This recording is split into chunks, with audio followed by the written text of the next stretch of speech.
EN Televisión, lo que tienes que ver.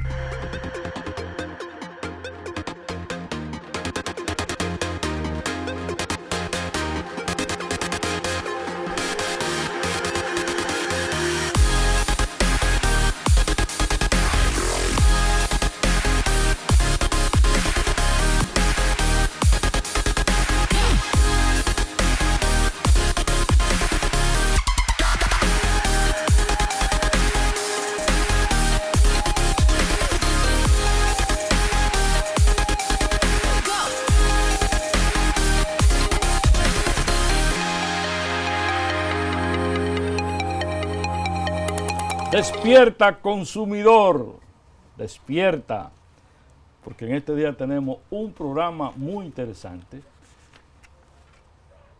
Y aquí se inicia el programa líder de los consumidores, Despierta Consumidor. Y usted puede sintonizarnos acá en EN Televisión, lo que tiene que ver en el canal Claro 31, Altice, Tricón y Aster 33, Telecable Central Cibao 31, Telecable San Juan 31 para todo el sur, y en las provincias de Montecristi, Dajabón, Puerto Plata, San Pedro Macorís, San Cristóbal, en el 31, los cables locales. En Nueva York, Estados Unidos, en el 1014 HD de Telecable América. En la internet, www.entelevisión.com en tiempo real. Y ahora hoy tenemos un anuncio que hacer, tenemos un invitado, el señor Héctor Winter, quien viene a anunciar un ciclo de conferencias públicas que se llaman Desafío de la Vida Espiritual Hoy. Esto es, ustedes son Rosacruces, ¿no? Rosacruz. Sí. Buenos días, señor Héctor. Explíquenos en qué consisten estas conferencias y quiénes la van a impartir. Buenos días, me siento muy contento. Gracias, Máximo, por hacerme esta conexión, porque Despierta Consumidor. Máximo es de aquí. Esto de consumidor, esta invitación conecta muy bien con eso que queremos de amor y de corazón, Claro. Expresar. Entonces, este ciclo de conferencias que auspicia la Escuela Internacional de la Rosa Cruz Áurea, en la cual nosotros aquí en Santo Domingo tenemos una administración nacional que representa a la escuela y nosotros somos el coordinador de la escuela aquí en Santo Domingo. Entonces, los amigos del presidium de la escuela que en estos momentos se encuentran en Cuba, el próximo jueves regresan al país y ese mismo día a las 6 de la tarde en el Centro Cultural Banreserva, allá en la Isabela Católica, La zona colonial. En la ciudad colonial, frente al Banco Popular, al Banco de Reserva, ahí mismo al lado del parqueo, vamos a tener la primera conferencia del ciclo de conferencia Desafío de la Vida Espiritual.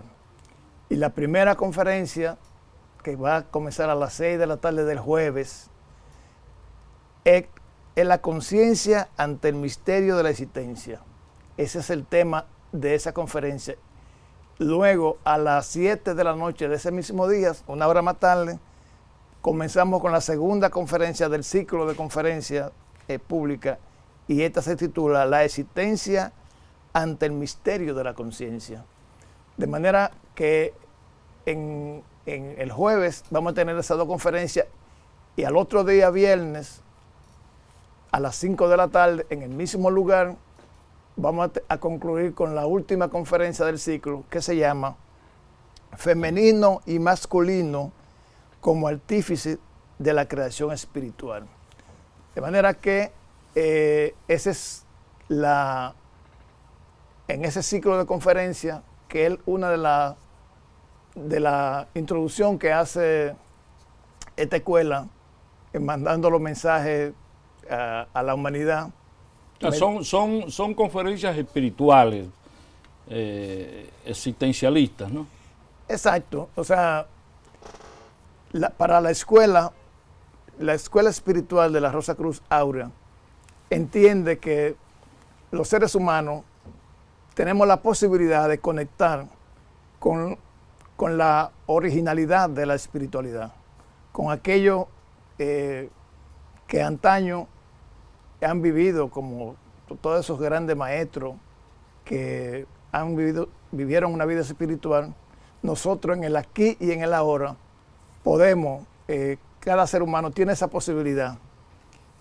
Y créanme, amigos y hermanos, que el sentido de la vida nosotros lo andamos buscando en el día a día y siempre nos quedamos como en ese laberinto, o sea, no la encontramos.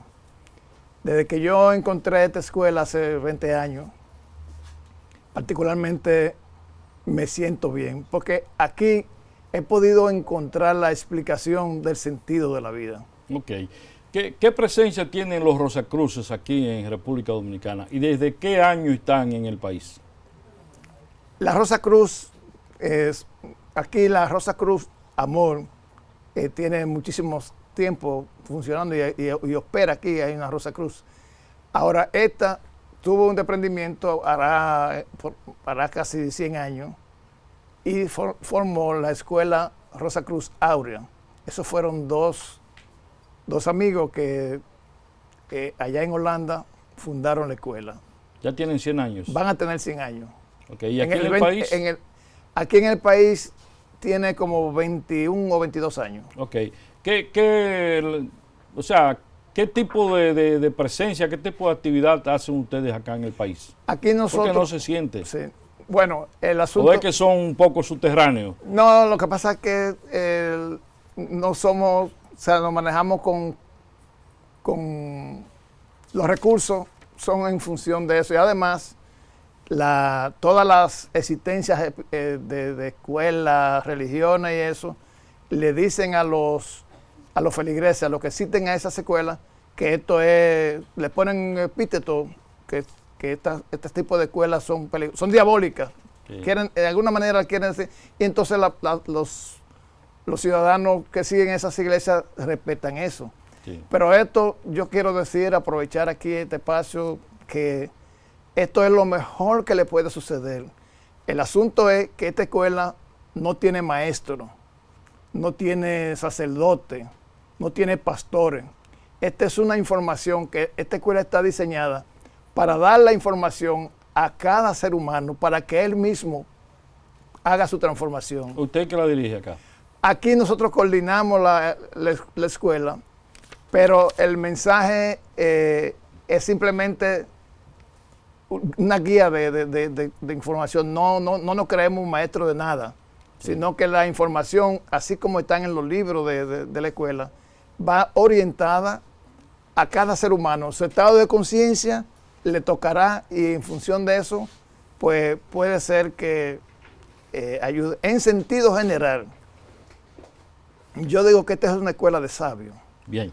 Señores, perdone, señor Winter, pero el tiempo se nos ha terminado.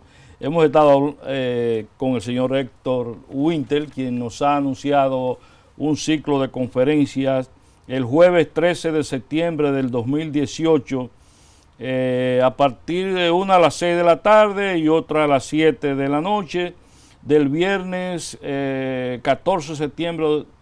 No, es que el viernes hay otra. Exacto. Que también empieza a las 5 de la tarde en el Centro Cultural Banreservas, que está en la Isabel la Católica, en la Ciudad Colonial. Esto es abierto al público. Abierto al público, muy buena. Es un tema muy interesante, nosotros no nos las vamos a perder. Allí estaremos conociendo de estos aspectos y lo acompañaremos en esas conferencias. A usted le damos las gracias por haber estado aquí con nosotros e invitamos a ustedes a asistir a esa conferencia que es totalmente gratis. Así es. Señor Winter, gracias, muchas gracias. Estamos aquí a su orden. Gracias por el espacio.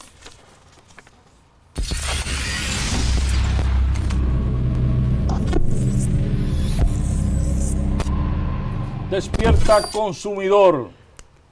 Continúa con ustedes en esta mañana y ahora tenemos un plato fuerte con una persona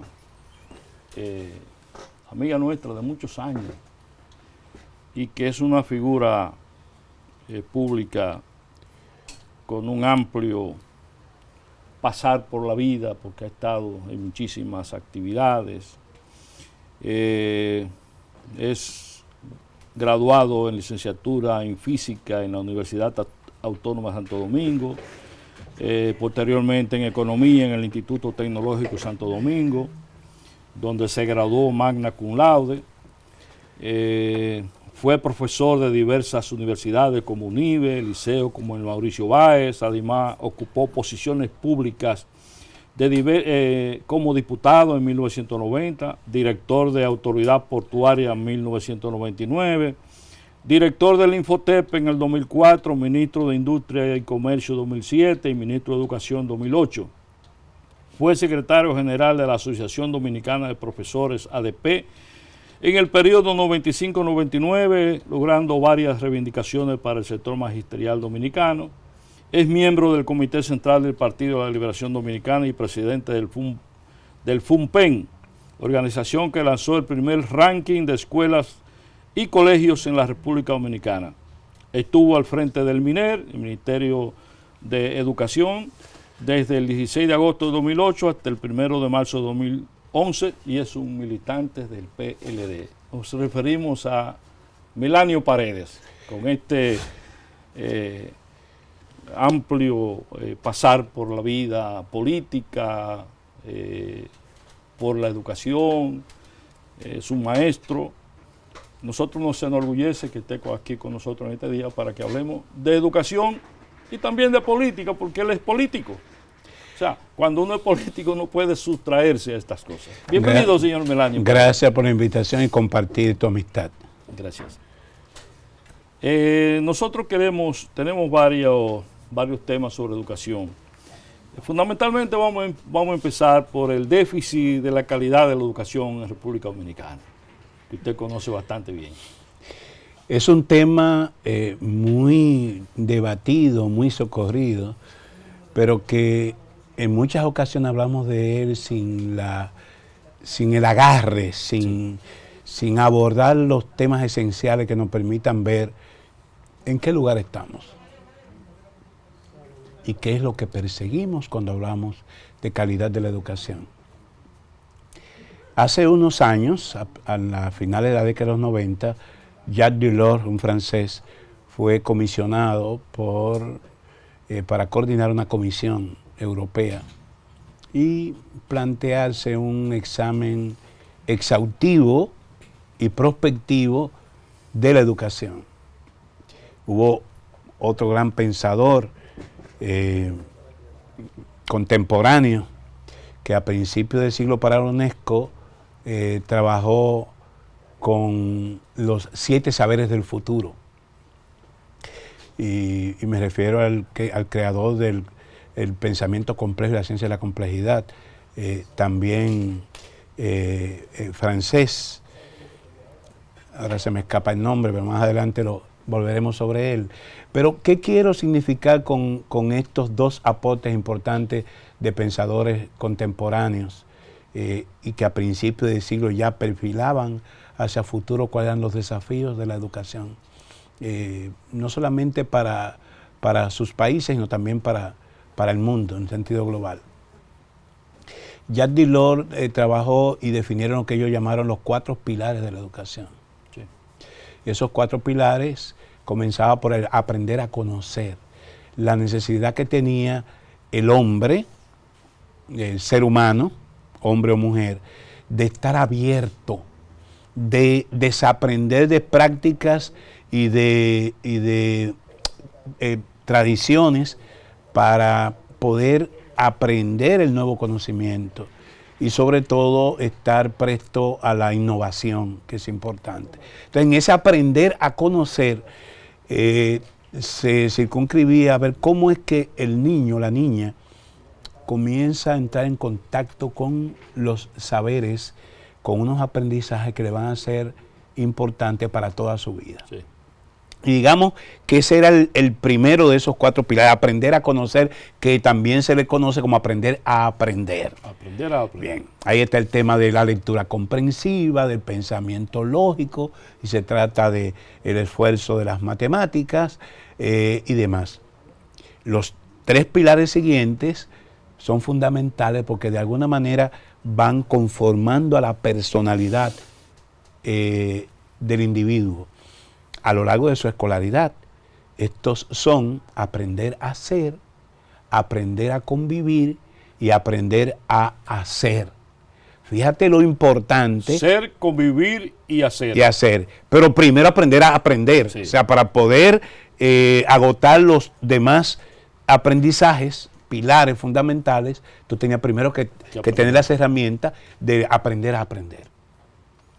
Cuando hablamos de calidad de la educación, estamos hablando precisamente de que la educación como impronta, como proceso a lo largo de la escolaridad, desde que tú entres en la escuela, algunos entran en párvulo, en el caso de la educación pública entran en preprimario con 5 grados, y cuando sale de la escuela, de la escolaridad, esto incluye los 13 años de la educación primaria y media, como se le llama ahora, y los años también de universidad, aquellos que van a la universidad. Tú tienes que estar en condiciones de mostrar que esos pilares de la educación pasaron por ti. Que tú aprendiste a conocer para aprender a hacer. ¿Qué es aprender a hacer? Descubrir tus talentos. ¿Para qué yo soy bueno? Claro. ¿Para qué yo soy bueno? Y ahí está la famosa inteligencia de Gardner, que hablaba de las 7 u 8 inteligencias múltiples. O sea, que van desde el poder conocer de las matemáticas, el poder conocer en el sentido general de ciencia, el poder conocer o tener las aptitudes para el arte o para el deporte, conocer tu cuerpo. Todo eso pasa por las famosas inteligencias múltiples del ser humano. Entonces, aprender a ser durante tu escolaridad es que tú puedas, a lo largo de esos años de escuela, de colegio, de universidad, explotar, resaltar aquellas calidades que son innatas en ti. De manera que no aparezca que tú estudias abogacía y tu condición era para ser un buen plomero o un buen soldador. Sí. O que tú estudiaste leyes y tú pudiste ser perfectamente un buen médico. Sí. O sea, si tú no logras entender para lo que tú eres bueno, entonces tú perdiste gran parte de tu potencialidad. Ese aprender a hacer resalta la potencialidad del ser humano. Aprender a convivir tiene mucho que ver con algo que estamos viendo a diario. Cuando tú ves que un par de mozalbetes mata en la calle por robarse un celular o por adquirir un bien cualquiera, porque en nuestros barrios la pinta, que es tener una gorra, un jean, un t-shirt y unos tenis de calidad, se ha convertido en el sueño de esos jóvenes. Y para realizar esos sueños, que lo pone en competición con sus similares, y entonces pueden ser atractivos a las muchachitas del barrio, son capaces de matar, son capaces de delinquir. De hacer cualquier cosa. Eso tiene que ver con que desde los primeros años de la escolaridad, nuestros niños y niñas tienen que aprender a convivir con sus semejantes. Que el embarazo precoz, el embarazo de menores, los feminicidios que se producen producto de que tú no entiendes lo que es una relación bien llevada de pareja, tiene que ver un poco con la forma en que tú aprendiste a convivir en el hogar y en la escuela. Y en la sociedad también. Y en la sociedad como conjunto. Entonces, ese aprender a convivir es fundamental. ¿Y cómo se trabaja en ello? En una educación de calidad, con la formación en valores. La formación en valores es fundamental. Y eso comienza pequeño, eso no se adquiere de viejo. ¿Usted cree que estamos formando desde... Yo quiero poner sobre la mesa para que veamos si tenemos una educación de calidad o no. Vámonos. Y el tercer elemento es aprender a hacer. Ahí están las habilidades y la competencia para que cuando tú termines la escolaridad pueda integrarte de manera productiva al mundo del trabajo. Muy bien, muy bien. Continuamos hablando con el profesor Melanio Paredes después de esta pausa comercial. No se nos vayan, quédense ahí, que hay una cátedra en marcha.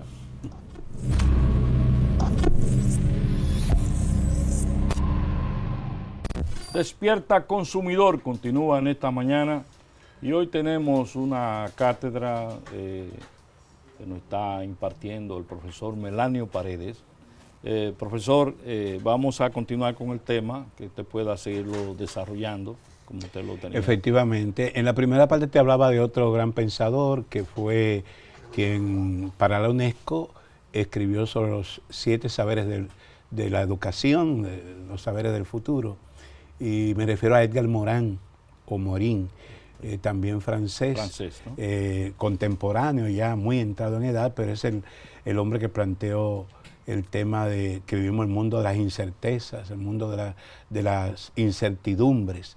Y justamente él planteaba la necesidad de que para poder entender y aprender el conocimiento en este siglo, había que desaprender de prácticas tradicionales, había que dejar atrás más de lo mismo, había que olvidarse de los fetiches, había que desaprender en suma para poder reaprender. Los tabúes, etcétera, exacto. Y entonces también postulaba la necesidad de la creatividad, de impulsar y estimular la creatividad en los alumnos, porque vivimos el mundo de las incertidumbres. Ya tú no puedes predecir lo que va a ocurrir dentro de 2, 3, 5 años, porque cada vez el mundo es más incierto. Y además, la propia irrupción de las tecnologías te permite a ti rebasar el conocimiento histórico en apenas meses o semanas.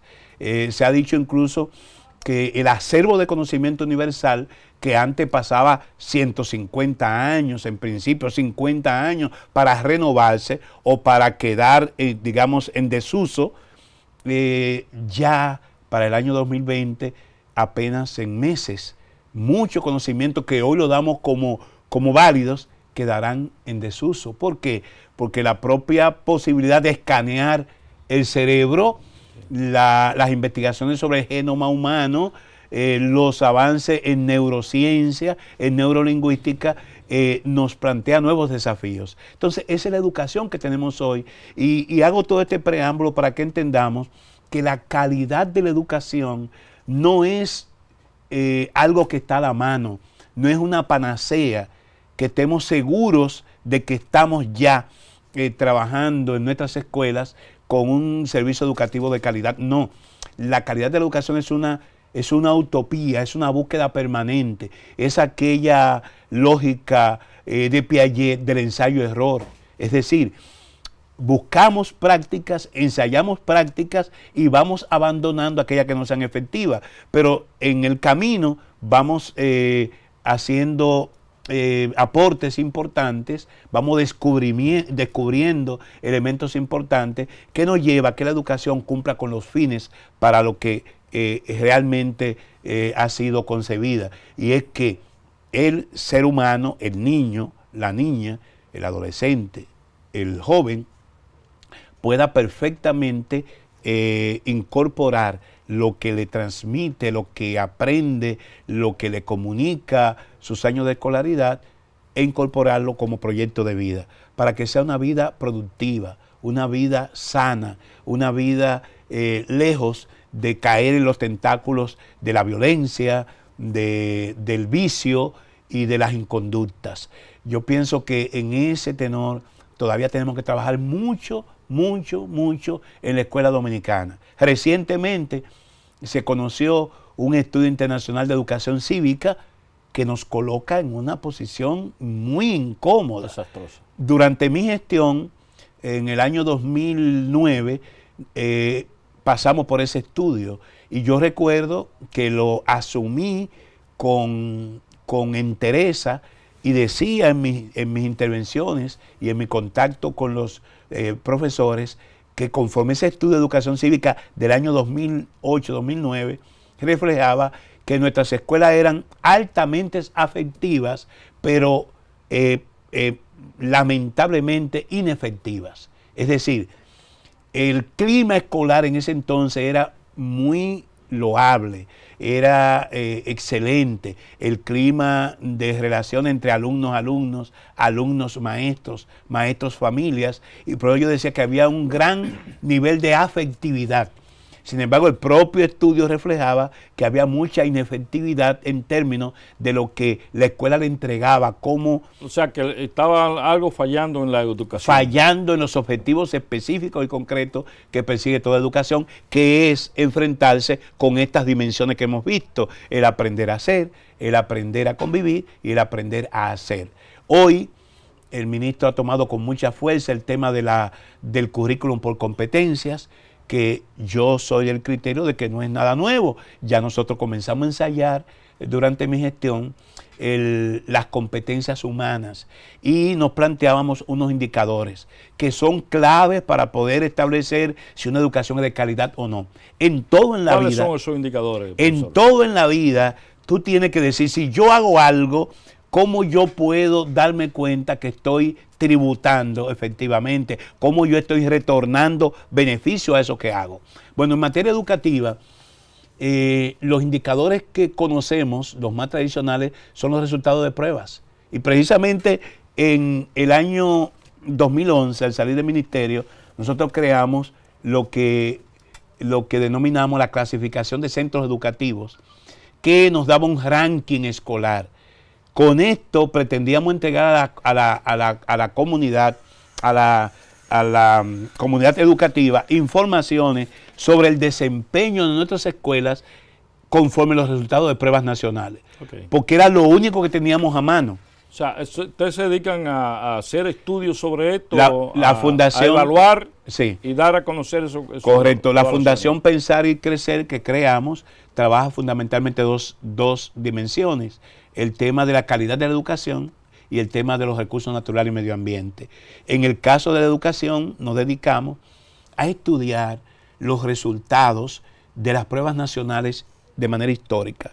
Porque si hay una política educativa que se ha mantenido a pesar de todos los vaivenes de la política nacional y de los cambios que se dan en el ministerio, lo único que se mantiene del primer plan decenal en 1992, que en ese momento participamos con el sombrero del sindicato, hasta mi gestión y lo que vemos ahora en el MINER, es que las pruebas nacionales se han mantenido en esos tiempos.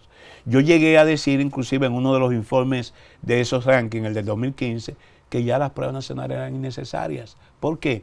Porque nos brindan informaciones de que estamos mal, de que nuestros muchachos pasan apenas con los niveles elementales en términos de los aprendizajes, y eso no nos impacta, eso nos lleva a las escuelas a retroalimentarse y a cambiar el modelo. O sea, ¿usted cree que con las pruebas nacionales lo que estábamos demostrando era la ineficiencia de la educación? Así es. Y entonces no se tomaba en cuenta para retroalimentar y producir lo que los japoneses llaman la mejora continua. O sea, ¿por qué se establecen los procesos de gestión de calidad en las empresas, en las instituciones? Bueno, para tú poder documentar todo lo que haces, y una vez tú documentas todo lo que tú haces, cuando entra un actor nuevo a un sistema, a una empresa, a una institución, te tienen que hacer todo conforme esté documentado. Claro. Esa es la calidad. Documentar todo lo que tú haces y hacer todo como esté documentado.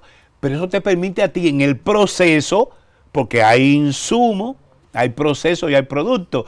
En el trayecto que son los procesos, tú puedes ir haciendo los ajustes del lugar para que al final del proceso, si tú comenzaste a producir un bien determinado, camisas, tú puedes a lo largo del proceso tomar muestras.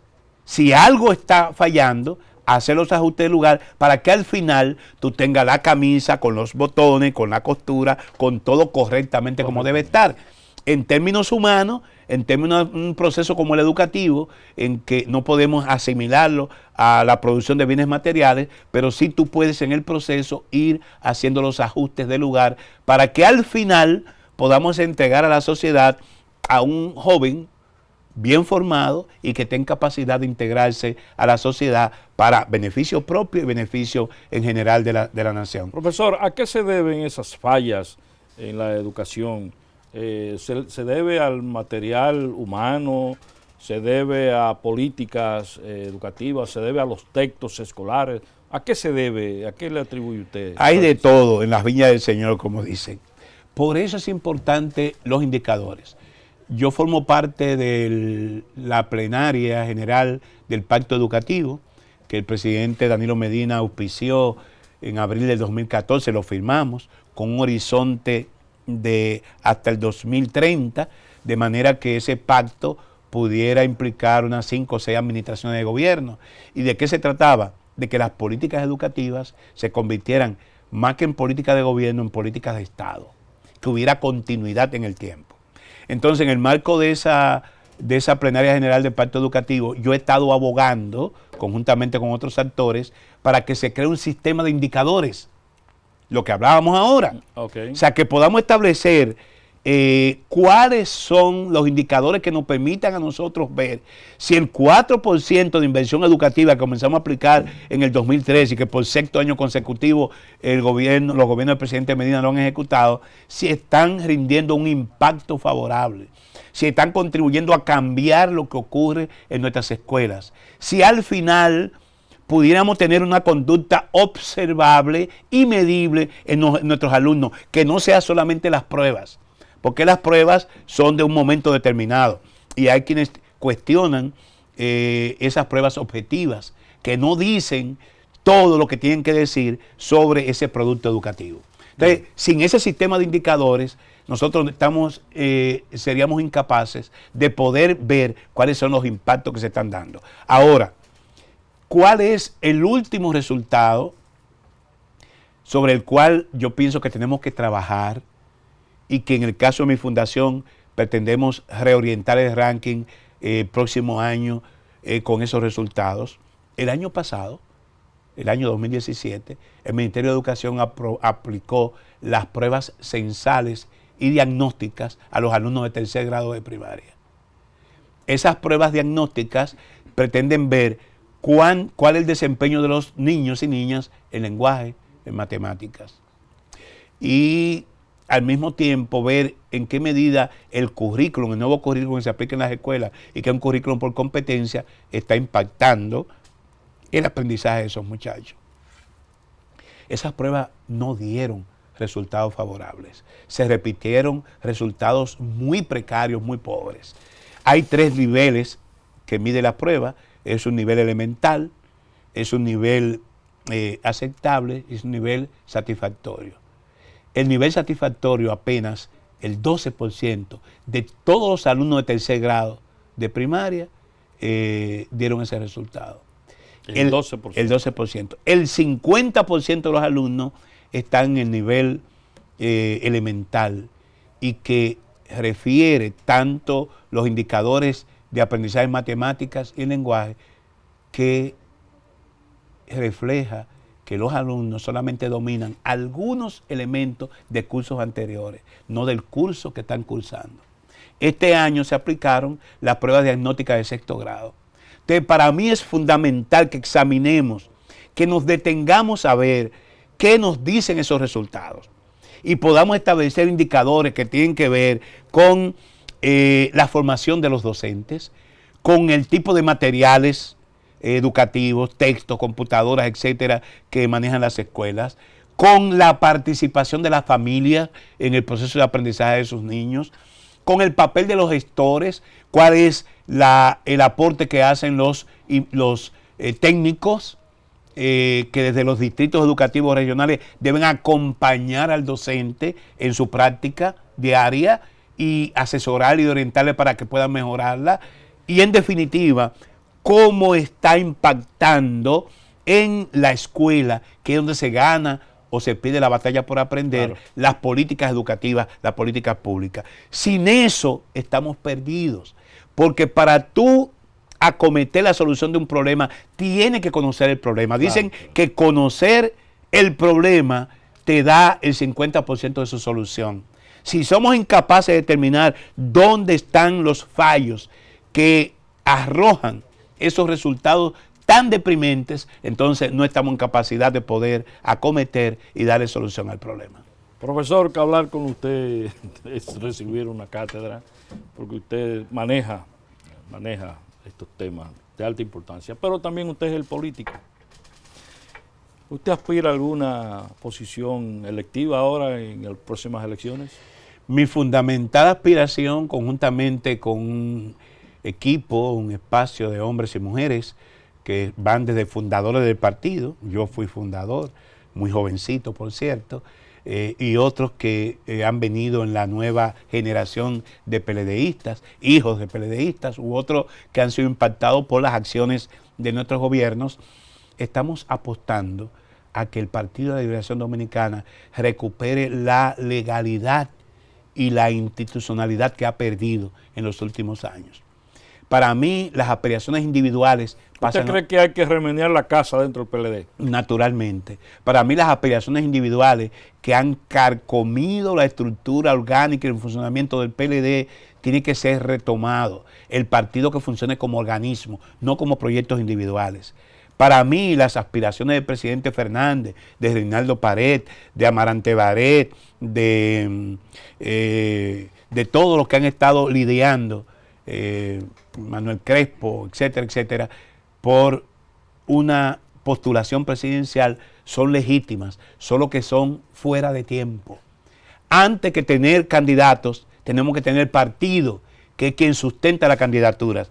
Y antes que una competencia interna por optar a una posición electiva, tenemos que tener reglas claras, y esas reglas claras apenas comienzan a discutirse con la ley 3318 que promulgó. ¿Usted está de acuerdo con la ley de partido? En lo fundamental, esa ley recoge los aspectos que plantea una constitución garantista como la constitución del 2010. Sin embargo, tiene un parche mal pegado, que es el artículo 45. En algún momento esa ley deberá ser modificada, pero la ley es un buen paso de avance y esperamos que se pueda aprobar la ley de régimen electoral, con la que completaríamos entonces todo el orden jurídico para fortalecer el régimen democrático en República Dominicana. Pero usted no me dijo a qué usted va a aspirar.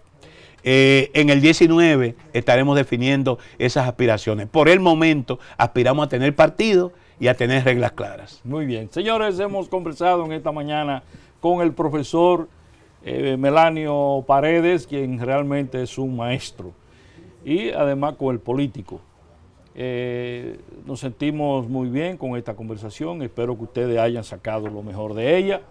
Y quisiéramos tener siempre personas de la calidad de Melanio para que este programa se vista realmente en el rol que quiere estar, que es el de ayudar, a informar, educar y propiciar programas de contenido que todos necesitamos para el desarrollo de la vida. Hemos conversado con el profesor Melanio Paredes y nosotros les decimos hasta mañana. Y les deseamos un feliz resto del día. Hasta mañana, pues.